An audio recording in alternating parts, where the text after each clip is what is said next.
ఇల్లు ఉందేమో కానీ నాకు 10,000 కూడా రాలే. అందరు కొట్టుకుంటున్నారు, తన్నుకుంటున్నారు, పిచ్చుల్లాగా వెళ్తున్నాం వస్తున్నాం. ఒక్క రూపాయి కూడా రాలేదన్న.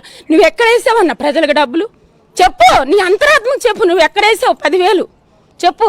వచ్చియా? నేను ఇప్పుడు ఆధార్ కార్డు బ్యాగ్లో చూపిస్తాను. నా 10,000 నాకు వచ్చా? రాలేదు.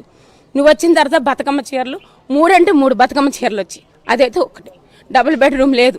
అన్ని వట్టి మాటలు అన్నా. నీ మాటలు ఎందుకన్నా? మాకు మాటలు వద్దు. పని చేసి చూడు. పని చేసి నాయకుడు కావాలి మాకు.